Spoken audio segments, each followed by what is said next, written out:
A Montanha Mágica 63, parte 3. Eu acho que é 63. Isso, 63, parte 3. O respeito que Hans Castorp lhe devotava ao trabalho, era portanto de caráter religioso. E quanto soubesse, de caráter indiscutível. Vamos reparar no seguinte, o Thomas Mann faz isso, o Machado de Assis faz isso, muitos escritores excelentes fazem isso, né? Você pode pegar e pensar, ué, mas o narrador não estava agora mesmo falando que a nossa sociedade não respeita o objetivo e a nossa sociedade só quer o prazer, e agora ele está falando que o caráter do trabalho é um caráter indiscutível, né? Primeiro, quem estuda psicologia vai ver que um impulso contrário ao outro, se eles estão em duas camadas e se a gente não faz um impulso enfrentar o outro, eles não precisam um eliminar o outro. Eles podem se tornar, por exemplo, uma doença, né? Ao mesmo tempo que eu respeito muito o meu mestre, vamos supor que eu tenha um professor, né? Uma pessoa que tenha grande autoridade sobre mim. Então vamos pegar o chefe, melhor ainda, né? E o cara é muito bom, muito bem sucedido, etc. E pode haver um respeito muito grande por ele, ao mesmo tempo que há um ódio muito grande por ele, né? Porque ele é, sei lá, rude, etc, etc. Uma coisa não anula a outra, se eu não resolver esse problema, né? E ao mesmo tempo esse respeito e esse ódio, eles podem se tornar em algo quase que esquizofrênico, né? Então, vamos tentar entender o que está se falando aqui, mas sem pensar que a gente tem que achar uma razão só, né? Além disso, lembre-se que o trabalho é um valor absoluto, não o objetivo. Ou seja, você é nobre nessa sociedade aqui se você trabalhar muito, não se você tem um objetivo muito claro. E aí trabalho no sentido mundano da palavra, vai pro trabalho, faz, consegue um bom salário, esse tipo de coisa. Eu não tô falando muito em dinheiro porque daí senão a gente vai para esse lado de uma sociedade que só se preocupa com o dinheiro. Eu sei que isso acontece também, mas não é só esse o ponto, né? O próprio trabalho em si, tanto é que uma sociedade olha mais ou menos com maus olhos, sociedade do Hans aqui, alguém que tem muito dinheiro, só que não trabalha. Então a gente está falando de diversas coisas. A gente está falando do prazer, a gente está falando do trabalho, a gente está falando de ter muito dinheiro, que eu estou deixando meio de lado, não é tão importante aqui, e a gente está falando de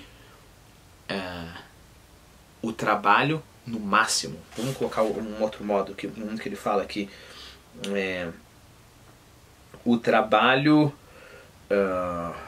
o esforço máximo, eu vou tirar a palavra trabalho, tá? Então, o esforço máximo, que é aquele esforço que busca algo que dê sentido à vida inteira e se sacrifica por aquilo, né? Então, há isso de um lado, e do outro lado a gente tem a respeitabilidade que o trabalho tem nessa sociedade e o prazer.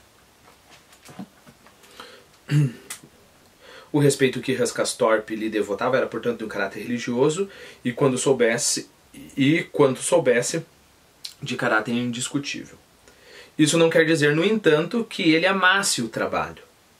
Por mais que o respeitasse, não era capaz de amá-lo pela simples razão de não se dar bem com ele. Um esforço intenso irritava-lhe os nervos e esgotava-o rapidamente. Com toda a franqueza, Hans Castorp confessava que no seu íntimo amava muito mais o tempo de lazer, livre do lastro de chumbo das tarefas penosas. O tempo que se estendia diante dele sem obstáculos a serem vencidos a duras penas.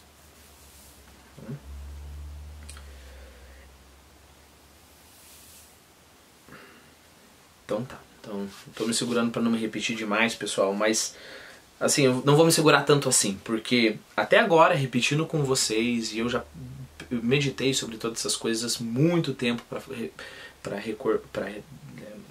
gravar esse vídeo, até agora com vocês aqui, ainda assim eu estou digerindo isso, né? Então, a gente está fazendo uma digestão coletiva aqui, quando eu retorno e faço mais uma vez. É a vaca, né? A vaca engole lá o capim, depois regurgita o capim, masca mais, engole novamente, regurgita e masca mais um pouco. É isso que a gente está fazendo aqui, né? A pergunta que a gente deveria se fazer é, se em vez do trabalho, porque aqui desse lado, perceba que complexidade linda, aqui desse lado o trabalho lutando contra o prazer absoluto. Só que esse trabalho é uma mera responsabilidade que você tem perante a sociedade, para que você seja alguém bem-sucedido. Então tá lá o trabalho prazer, o trabalho prazer. Se o prazer, né, como princípio último, se o prazer ele está lutando meramente como trabalho, é bem possível que o prazer ganhe do trabalho, se você tem as condições possíveis, né? Que é, você tem dinheiro, basicamente. Agora, seria interessante pensar se esse princípio de prazer ele estivesse interagindo com um objetivo último, eu estou colocando último por falta de menor palavra, um objetivo último, um objetivo verdadeiro, um objetivo pelo qual você se sacrifica, aí esse princípio de prazer teria digamos assim, um inimigo muito mais bem preparado, né? E repare outra coisa, não é porque eu tenho o princípio do prazer aqui e o trabalho aqui, uma oposição à outra, que eu não posso ter um outro elemento que seja oposto aos dois. Okay? A nossa mente trabalha assim, a gente pensa, não, se tem trabalho e tem o princípio de prazer, e aí você fala sobre o objetivo da vida, então tá, o objetivo da vida é o prazer ou é o trabalho? Talvez nenhum dos dois e os dois ao mesmo tempo. Bom, continuando. Essa contradição, olha só, essa contradição, a contradição entre o trabalho e o prazer, na sua atitude perante o trabalho, deveria, a bem dizer, ser resolvida. Ou seja, eu respeito muito o trabalho, mas, poxa, seria tão legal não ter trabalho nenhum.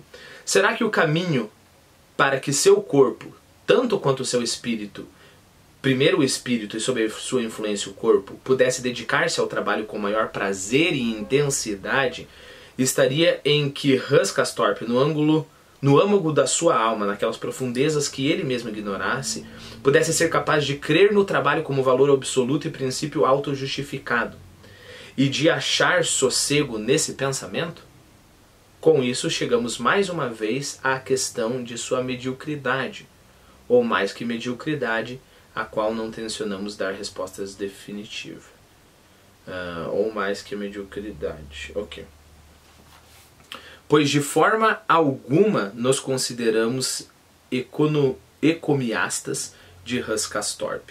Ecomiasta é aquele que tece elogios, né? Aquele que faz discursos laudatórios, segundo a definição que eu coloquei aqui. Então a gente não está aqui para elogiar o Hans Castorp. Nem eliminamos a hipótese de que o trabalho em sua vida apenas se interpusesse um pouco ao perfeito gozo do Maria Mancini. É claro que vocês vão lembrar que é o charuto. Então, pode ser que seja isso, pode ser que seja aquilo, pode ser que seja tudo. Na verdade, eu diria que é tudo isso, e todas essas concepções conflitantes lutam dentro dele, né? Lembre-se, o ser humano ele não é uma massa de coisas resolvidas. O ser humano é uma massa de coisas contraditórias. E é nosso trabalho resolver essas coisas. Por isso que o narrador fala que isso deveria de ser resolvido. Então repare, ao mostrar toda essa contradição do Hans Castorp, o narrador não está falando, nós somos uma bagunça mesmo, então é isso daí mesmo, nós temos uma parte nossa que nós não podemos entender, como Freud fala, e então vamos tentando viver a vida. Não, ele fala, haveria sim como o Hans resolver essa questão, né? Perceba, essa contradição na sua atitude perante o trabalho deveria, a bem dizer, ser resolvida. Então há uma solução para isso. A única coisa é que o Hans Castorp não tem essa solução. Por isso, essa situação ambígua. Bom, voltando lá para o nosso vídeo, efetivamente, né, a nossa página do nosso vídeo 43, que está aqui, né? Lembre-se que aqui em cima, nas montanhas, ele ainda tem um pouco de conflito, porque ainda na mente dele há algo que fala, poxa, mas e o trabalho? E o trabalho? Né? O trabalho é uma coisa sagrada, você não está trabalhando. Eu sei que você está sentindo prazer supremo aqui em cima, consciência dele falando. Eu sei que são as tetas da sua mãe e o soninho gostoso, mas e o trabalho? Qual que seria a situação perfeita? Pense. Se ele tivesse uma justificativa muito boa para não voltar ao trabalho. Aí ele poderia ter o prazer enorme de comer, descansar, olhar a paisagem, escutar a música e aproveitar o seu charuto.